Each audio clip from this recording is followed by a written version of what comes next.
Today on Locked On Red Wings, Alex Lyon stands tall as the Grand Rapids Griffins Plus fall in overtime to the Maple Leafs opening night lineup. You're Locked On Red Wings, your daily podcast on the Detroit Red Wings. Part of the Locked On Podcast Network, your team every day.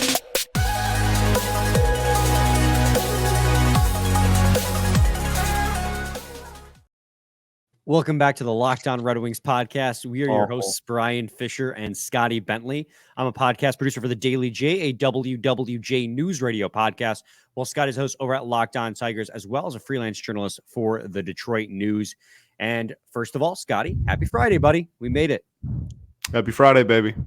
3 straight hockey games in a row. And, even though it was a loss to the Toronto Maple Leafs, I got to say I'm pretty pleased with the result nonetheless. This was a hard-fought loss. I said it in the cold open, kind of tongue-in-cheek. It was basically the Grand Rapids Griffins and then a handful of other NHL players against what was legitimately the Toronto Maple Leafs opening night lineup. There might be a couple of changes here and there, but this was very much their dress rehearsal game for their first game of the season, much like the Saturday game at LCA for the Red Wings is going to be their dress rehearsal game. So losing 4-3 in overtime and battling them close all the way through the first 2 periods at the least, the Maple Leafs kind of took over the pace of the game in the third. I could not be more happy with the result of this game. I mean, I could be if they won, but I could not be more happy with the effort in this game. 3-3 overtime, losing it on 3-3 overtime. I'm just so pleased with what I saw from these players in this game. I honestly cannot be too upset with losing a game to that talented of a roster when you are throwing guys like Tim Gettinger and Dominic Shine out there. Not to throw shade on their name, but those are AHL caliber guys going up against the best in the game in Austin Matthews and Mitch Marner and Nylander and Tavares and losing in overtime. Yeah, no, the boys fought hard, man. It was really solid effort, and on top of that, and I don't really play for like good effort, but still a loss. But it's the preseason, so I don't play for wins and losses, period. So I'll take the good effort. I think there's a lot of names that stood out, to be honest. I thought this was a very notable and noteworthy, I guess is the better way to put it, hockey game. I thought that there were quite a few standouts in both direction and some conversations that are going to stem from this hockey game. Absolutely. I mean, I think through the first 40 minutes, you didn't just survive a superior lineup. I thought the Red Wings played with them, played up to them. I was really impressed with what I saw from a lot of these guys. I mean, Jonathan Berggren, again, I guess I'm leading off with Jonathan Berggren, but mainly because I brought him up a few episodes ago as a guy who I was underwhelmed with up until this point. Jonathan Berggren, again, went out there and had a really good hockey game for the Detroit Red Wings. And obviously he scored the goal on the power play. Nice assist. 6 seconds long was how long that power play was. They won the faceoff back. Ghost got it on the faceoff, or on the point rather, passed it down low to Jonathan Berggren, who just rifled it, gripped it, and ripped it from the right point over the glove of Samsonov for a goal. It was a beautiful set play. And he has just looked so good. In his 11 minutes, almost 12 minutes of even strength time on the ice, he had the second best expected goals for percentage of 64.24%. And his Corsi for percentage was really good as well. It's third on the team at 57. So if you want to go just shot attempts percentage, he had the third best on the team in this hockey game. So Jonathan Berggren just was all over the place. He's such a good game. This is the Berggren that I was so excited to see going into the preseason. Yeah, no, he was fantastic. The goal was a beauty. Getting him power play minutes, I think is awesome too. Obviously, he's not going to be on power play 1, anytime soon, but I think having that in your back pocket where you're like, okay, if injuries happen or we want to shuffle up the power play 2 or whatnot, we're not afraid to throw Berger out there. I think that's nice for development. Not that was completely out of left field. He had obviously a very solid rookie season, but Yeah, I thought he looked great, and I thought that it was the most confident he's skated all preseason, which again is wild considering A, we're like whatever 6 games into the preseason, but B, it's against the Toronto as at least the top, the top 6 and the like the top of the lineup were all, like you said, the opening night roster. So yeah, I thought he looked fantastic. I thought that he made his line better. Like I felt better when Berger was on the ice, and that's something that we haven't really felt yet this preseason. So awesome to see for sure. I also think, you mentioned his name, but the Samsonov situation for Toronto, I don't want to get too derailed here and start talking. Go listen to Locked On Leafs, but the Sam that like he's gonna have to take a bigger role, it sounds like, for the Leafs this year, and I don't think he looked uber fantastic in this hockey game, so it'll kind of be an interesting thing to watch out for. He definitely was scrambling a lot in this game, kept throwing his stick away. I don't know. He kept throwing his stick away, and he reminded me of like Ned in his first, like right when he came over from the Wings, when he was just like, he would leave the net for any situation. Like obviously the one goal, the beautiful Veleno, just cutting off the route, and he's an aggressive goalie when it comes to playing the puck. Right, yeah, and Veleno obviously made him pay for that, but yeah, he was really aggressive leaving the crease, and he kept throwing and dropping his stick for sure. So that'll be an interesting thing from Toronto's perspective, because he's gonna have to take a much bigger role this year. But yeah, back to the Wings, I thought Berger was really good. I mentioned Veleno's name. I thought he looked pretty solid yet again. Again, like had the primary on that goal, which was nice for sure. Well, it's just so nice about Berger, and he played the type of game that I love to see out of him. He is a dynamic player. He can shoot it. He's got good IQ. I mean, Mickey Redmond brought that up a ton last season, and his literal young season last year, he did such a good job of seeing the ice. He can pass the puck. He can shoot the puck. He, in the defensive zone, he's no slouch either. He's really good at picking up passing lanes and picking the puck up and picking pockets as well. So this was very much a Berger game that I enjoyed watching from him. But he wasn't alone. I mean, really, I felt like, and kind of hard for it to not be, the tail of this game was the young players.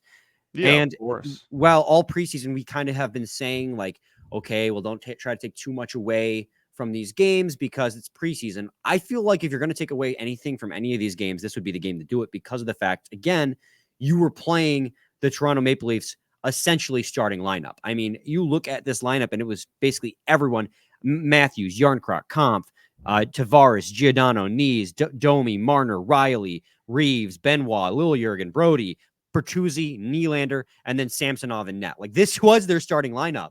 And these young guys played them hard and kept with it. And not just like kept the score close, but they played up to their competition.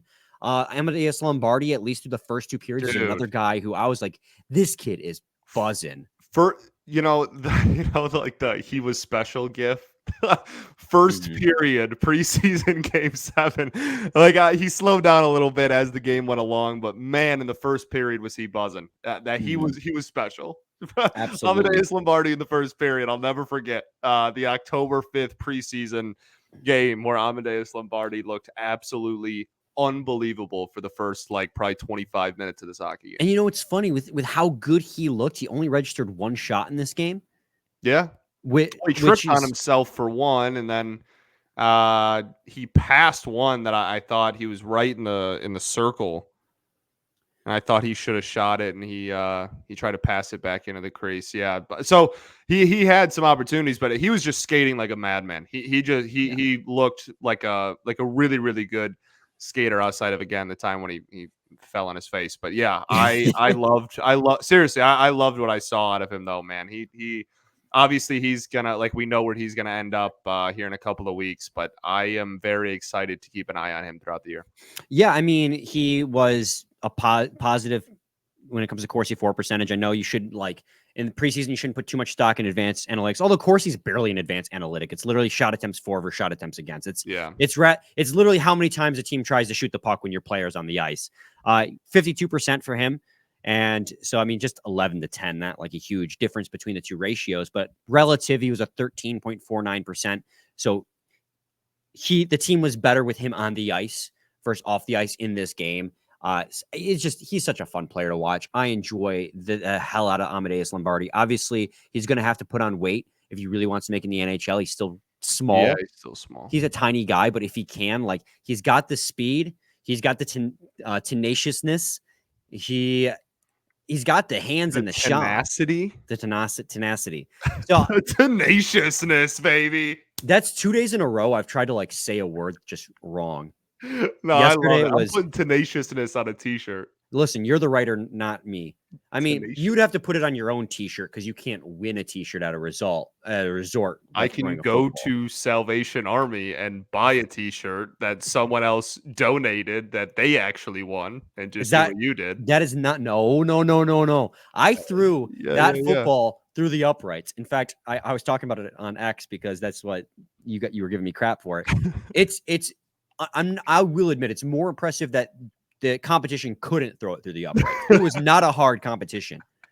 Like I went 5 for 5 on the throws. I want the video to leak, and it's Brian against a bunch of like 7th graders. Well, he's just like, yeah, give me my t-shirt. Reality it was a lot of people who, because it was Cancun, so it was like international. It was a lot of Australians and British people who they don't throw footballs in their countries. Yeah. So I had an edge being an American, where we actually like the American style football. So I think that's really what it came down to. Well, really, what it came down to was walking to the Salvation Army and buying it. You suck. You suck, Scotty. We're going to take a quick break and we're going to get back on task talking about this. This loss. We're so upbeat about this loss to the Toronto Maple Leafs in overtime, but it's just because the young guys really stepped up against the superior roster and they just looked really good. So we're going to take a quick break, and when we come back, we're going to continue the conversation. Talk about Danielson, Edvinsson, Ghost, who's not really a young guy, and neither is Lyon. But those two guys stepped up in this game big time as well. Yeah. But first, I got to talk to you guys today about Bird Dogs. Scotty, I mean, I don't know what more we have to say about Bird Dogs. They're just absolutely fantastic shorts. Do you have them next to you? Oh, you got your hat. Oh, my hat's behind the camera here. But guys, Bird Dogs are by far the most comfortable shorts that I've ever worn. They have different types for your different needs, but regardless of what you buy your shorts for need-wise, they're going to be universally versatile. I have a khaki blend that is just perfect for like looking nice, but also feels like your casual gym shorts you can wear anywhere. They have a more gym short style. It's like a polyester blend. You can wear those in the pool. You can wear those into the gym. You can wear those on your dinner dates. I've done all 3 of those. And they all have the built-in underwear. They're just so lightweight. They're just so comfortable. They're just so, again, versatile. You're not going to want to take them off. You want to go to birddogs.com/LockedOnNHL or enter promo code LockedOnNHL at checkout for a free Bird Dogs water bottle with your order. That's birddogs.com/LockedOnNHL for a free water bottle at checkout. You won't want to take your Bird Dogs off. We promise you. Segment 2, Locked On Red Wings podcast. Scotty, do you want to talk about Danielson or Edvinsson? Because I have a take about Danielson that I think is going to please Red Wings fans. Let's start with Danielson because I have a question about Edvinsson. Okay, awesome. Nate Danielson obviously scored a goal. Beautiful deflection out front in this game. I believe to tie it up 1-1 off a shot from Ghost at the point. Ghost had 2 assists in this game. Such a great play-driving defenseman. He's such a force offensively, man. He really, like, I tweeted it out or posted it, whatever the heck it's called now, but like, he is going to be so valuable to this offense. I'm so pumped. Yes, he's going to provide a lot offensively. But Danielson, again, I thought had a really strong game as well. He's just, for a guy who's just turned 19 years old and has never played professional hockey. We talk about guys who stepped up in a big way in this hockey game. I think Nate Danielson is one of those guys who absolutely stepped up in this hockey game. I mean, not to say he was perfect. Nobody was perfect in this game, but he was just he was a treat to watch. He can. Max Bultman said it best, I think. He is the most well-rounded center that came out of this draft. He is just way closer to NHL ready than I thought he was going to be. In a lot of ways, the compliments, the sentiments that I said about Berggren translate to Nate Danielson in that he's solid in the faceoff dot. Although in this game, he didn't really show. He went just 2 for 7 in the faceoff dot. I mean, really quickly, credit where credit is due. Fraser Minton had he's 19-year-old kid for Toronto. He might have ended 100%. Oh no, I think he lost one at the end. They win against each other every single faceoff. 7 or 8 and 2 in the faceoff circle as a 19-year-old. They just kept throwing him out there, and nobody we threw at him could beat him on a drop. Like literally, we threw 3 or 4 different dudes at him, and nobody could beat this teenager on a puck drop the entire game. So credit where credit's due there. And those were 2 WHL guys going against each other. Yeah. He went 7 and 2, and Danielson went 2 and 5. So they win against each other almost every single time, basically. But I kind of rambled there, didn't really get to my point. Danielson is a very complete guy. He can shoot the puck. He can deflect the puck down low. He can get in the corners. He's just doing everything so well. And the point I'm trying to get at with Nate Danielson is that you're still seeing him this late in the preseason. He took 21 shifts in this game. That's second only to Veleno and Christian Fischer, who both had 23. He spent the most amount of time on the ice out of anyone on the forward core with 20 minutes and 35 seconds. He played both power play and penalty kill. This is a guy that they are giving every single opportunity to make this hockey team. They're putting him in every single situation to see what he's got. And he's risen to the occasion. He was second on this team in expected goals for percentage in this game. I'm sorry, that's a straight up lie. That was a lie. I was thinking about Jonathan Berggren again on that one. But he was a 52.86 in expected goals for percentage in this game, above 50%. He was a positive asset for this Red Wings hockey team. And my take here that I want to have is that this is the last road game for the Detroit Red Wings in the preseason. The next preseason game is the last one, and that is the dress rehearsal game. So in the next couple days until Saturday, you're going to start seeing roster cuts. And if Nate Danielson makes it past these roster cuts and he's still on this roster the day of that dress rehearsal game, and if he is in the lineup in the dress rehearsal game like Minton was for the Toronto Maple Leafs, I think that is a very telling indication of how close, if not ready, they think that he is. I still would hesitate to say he's going to make this team because of how deep this roster is this year, but he is a hell of a lot closer than I thought he was going into the preseason.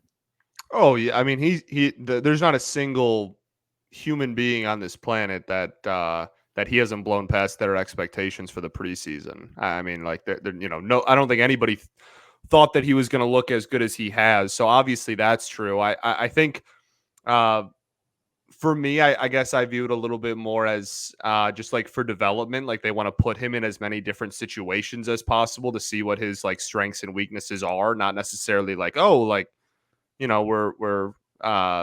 auditioning him to make the team as much so it is just hey, let's put him in as many situations as possible and see what's up. But it still bodes well. And you're absolutely right. He's still on the team and there's a lot of cuts coming in the next 72 hours. And then obviously more after Saturday's game. So yeah, I'm super excited to see what happens. If he dresses on Saturday, I still think that it's, I don't know, that might have to be a day of vibe check. I don't really know. I don't know if him making if him dressing that game will single-handedly make me be oh, he's going to make the team. I still lean no as it stands right now.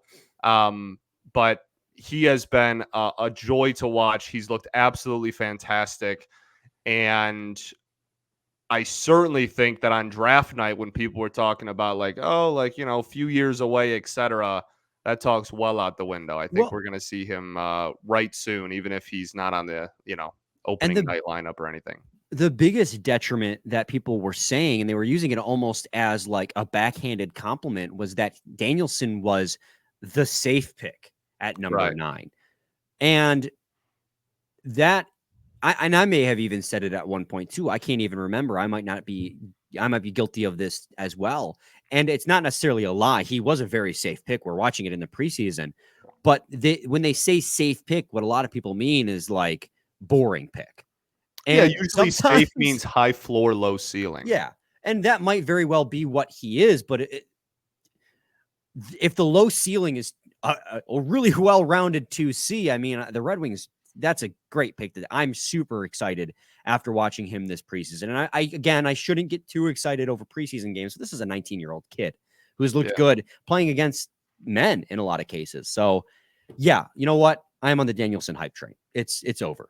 Or are we back? Whichever one's appropriate. Brother. Respect. I have a question about Edvinsson after the break. So awesome. We'll talk about Edvinsson and Alex Lyon. I think we should give him his flowers as well when we come back. But first, I got to talk to you guys today about Indeed.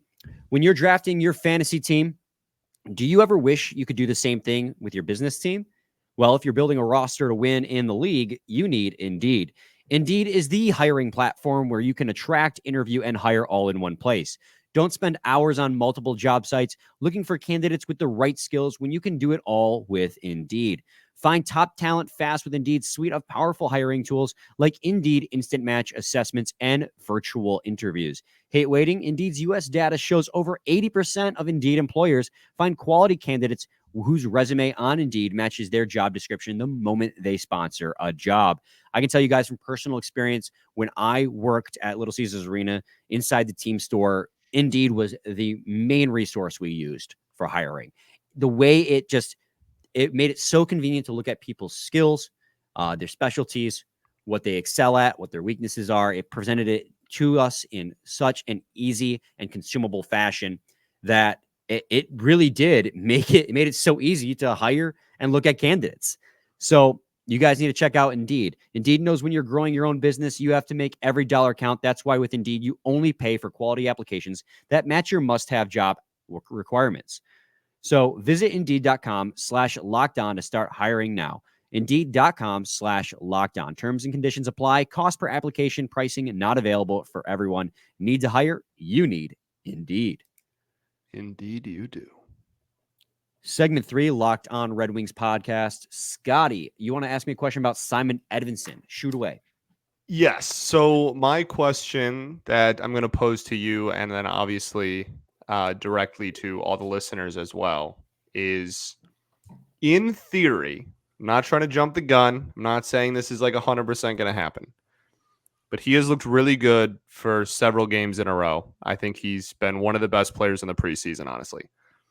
In theory, completely hypothetical, Simon Edvinsson was to make this team and be in the opening night lineup. Which defenseman is he making it at the expense of?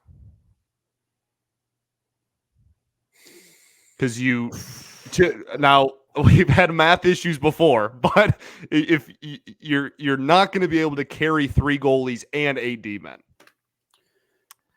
Yes. That's a really good question. And not that you can carry 8 defensemen. The Red Wings did at times last year. But I'm saying like we already had the one thing with the 3 goalies, and like you can't keep everybody.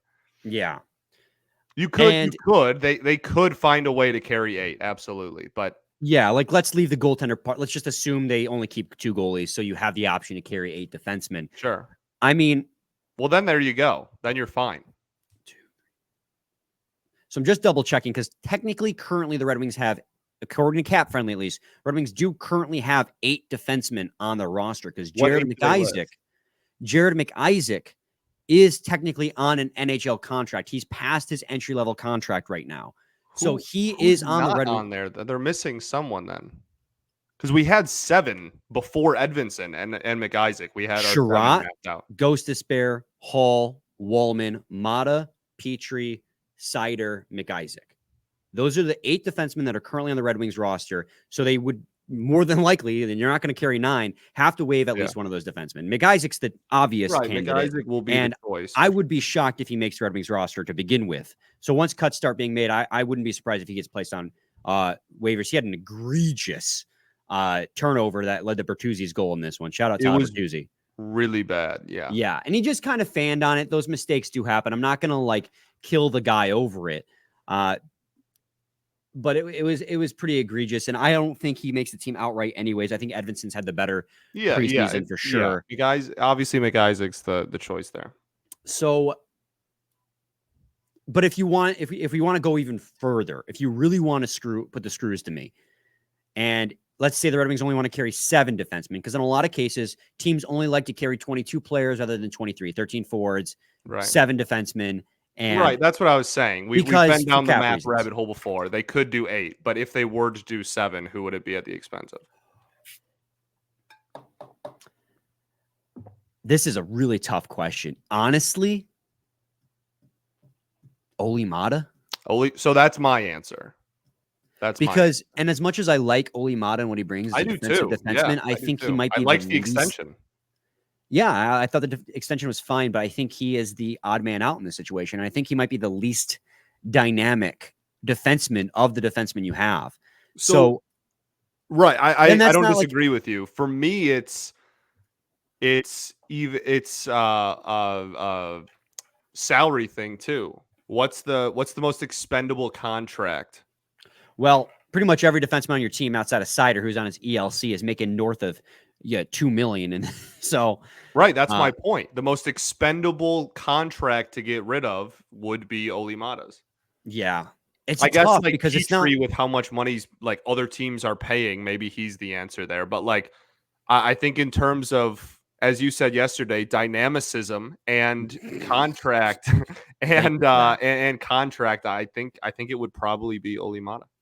Yeah, I don't disagree. And I'm not saying that's going to happen. We still have another preseason game. We still have cuts to be made. I'm not saying this is like a shoe-in, but he's played well enough where I think it at least garners the conversation of like, okay, if he's going to be on here, how are we making room for him? I'm really at a point now where I think that, because the other thing too is if you're going to carry 8 defensemen, Edvinsson can't be a healthy scratch every night. Like he has to get meaningful minutes. So regardless of whether or not, if you were doing that, you just send him to Grand Rapids and just let him play hockey games. So regardless of whether or not you decide to carry 7 or 8 defensemen, you're still scratching then 1 or 2 defensemen every single night, be it 7 or if you're carrying 7 or 8. And I would still say if you're not waiving Olli Maatta, if we're having a serious discussion about this, Olli Maatta would be probably my.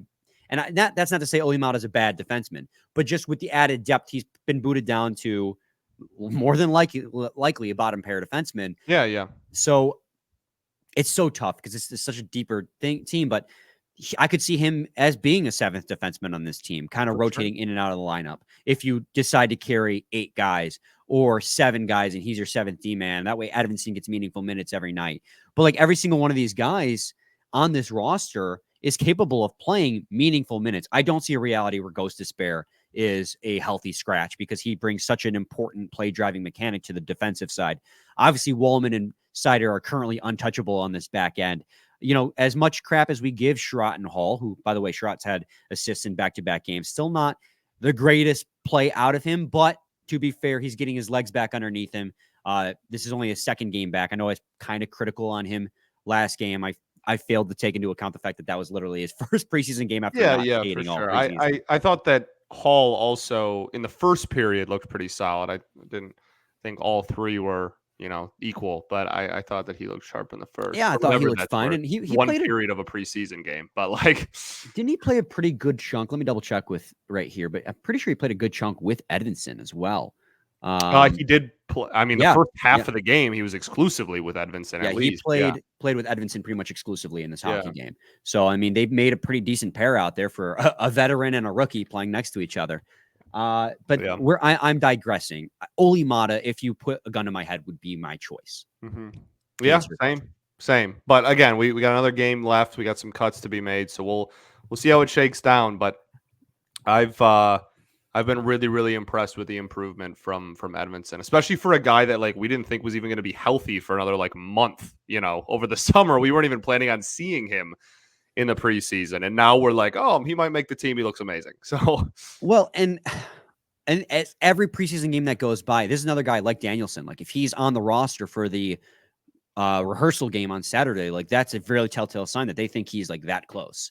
And I'm very firmly in the camp that I actually I never want to say something with definitiveness because I don't want to be wrong.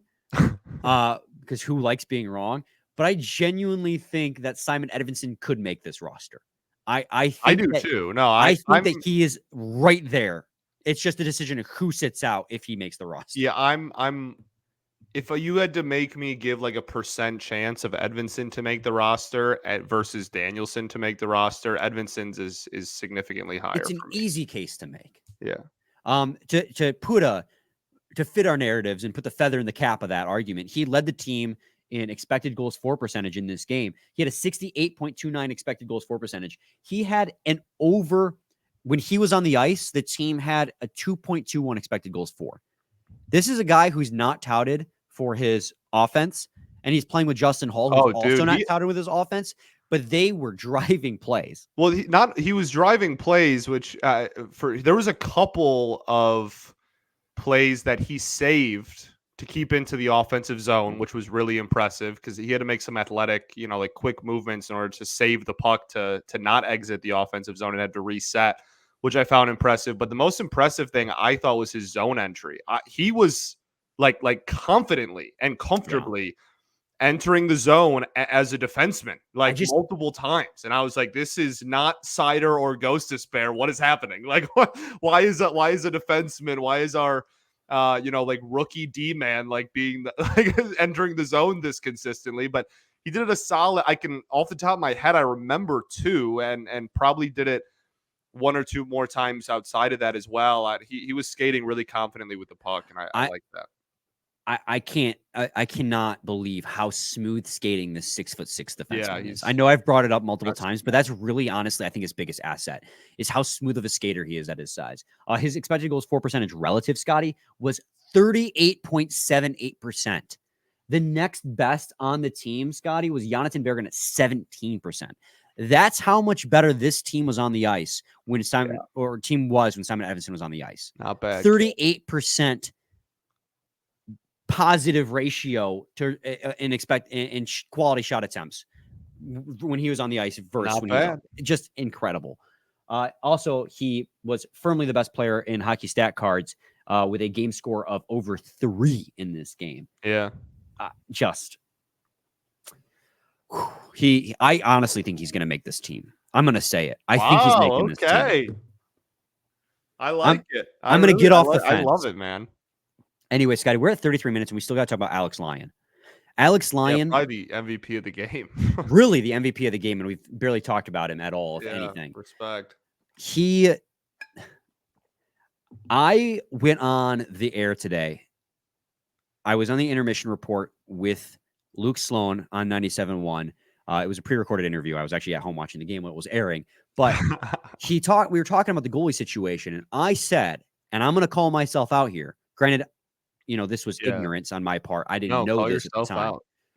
I said that James Reimer getting all 60 minutes on Wednesday's game to me, was an indication that he is in the lead for the backup position. 20 minutes after I recorded that interview, I see a tweet saying Alex Lyon's playing all 60 minutes of the game against Toronto. And I go, I don't know what's happening with this goalie situation. Well, and then it's just we have 3 games left. All 3 goalies are going to play one of the games. I don't think it's really but him playing all 60 minutes screams to me that they don't have a leader in terms of who that backup's going to be. That means this competition is still very much alive. And I will argue, as good as Reimer was in that game against the Pittsburgh Penguins, this was a more impressive game despite the loss, because Alex Lyon, with a team of essentially AHLers and rookies with a few NHLers sprinkled in, stood tall against the starting lineup against the Toronto Maple Leafs. Looked good. And it's made over 30 saves. He looked really good and put this team on his back, especially in the third period when the Toronto Maple Leafs were all over the Detroit Red Wings in the offensive zone. Red Wings defensive zone, Leafs offensive zone. I was so impressed with Lyon to the point where I legitimately, again, am back to square one, where I don't know what this goaltending situation is going to be. And I'm starting to lean more towards what you were suggesting, where they might honestly carry 3 goalies at the start of the season until they can sift out who the deserving goalie is. Yeah, I think three goalies is more and more likely, and especially after a performance like this, for sure. I mean, as far as the divvying up of playing time, like I don't know if I read as much into that as you do. Like it's the preseason; they're just trying to get everybody opportunities. But Oh he yeah, was then why did great. Costa play one period? Say that again. Then why did Costa play one period in the preseason? Because there's no chance he's going to make the team. Yeah, but you say you want to get everyone some playing time, see what they got. Yeah, the people who have a chance to make the NHL roster. Like goalie is, I don't know. Regardless, that's whatever. That's a different rabbit hole. But like, I think that for him in this game, like even the goals against were just like complete defensive breakdowns, right? Mhm. Like you had the 5-on-3/5-on-4, whatever. Like it had just become a 5-on-4. Then you had the turnover, right? The McIsaac turnover that just like completely left him out to dry. Like he really did stand tall. And yeah, I he looked great, and I do think that three goalies is a real possibility, and like it won't affect Husso's time, but the other two will certainly be kind of going back and forth, I would imagine. Absolutely. Last thing I have to say is Maple Leafs, man, they had so many opportunities to take the lead in this game, and I feel like they shot themselves in the foot plenty of times as well. There's a lot of instances where they were applying the pressure, and then they would try to make that one more pass or make that one more fancy move, and they either lost the puck or turned it over. And We had a couple of ooh-wee. bad passes. We did too, but Yeah, it wasn't a perfect game either way. Red Wings had 16 takeaways in this game. That's great. Love to see nice. that. Yeah, though that about does it. I can't. Dominic Shine scored a goal. I was just saying that I was falling in love with Dominic Shine's game. I was taking a shine to him, as I put it. You spelled his name wrong. I spelled his name wrong. I spelled it with a C rather than a K. And then Joe Veleno picked Samsonov's pocket and fed it to him for a wide open net, and he buried it. And that was nice to see. Oh, and Ghost Despair. I mean, we talked. We mentioned it, but we didn't say specifically, and I guess we don't have to. But really good in the offensive zone. Ghost Despair. Very. Yeah, that does it. I don't think I got anything else. I don't think I do either. Cool. So we will see you guys on Monday as we give you a breakdown of the game against Toronto in LCA, the dress rehearsal game for the Detroit Red Wings. Honestly, I feel like we're going to talk more about cuts than we are the game played. Yeah. But also, busy weekend. Oh, there's going to be some takeaways too from the preseason. Oh, for sure, 100%. I'm just saying, like, it's not going to be 30 minutes of a hockey game. That's for sure. Yeah. So, all right, we will talk to you guys then. Scotty, any final thoughts? We ball. Same time, same place. It's your team every day. Every day.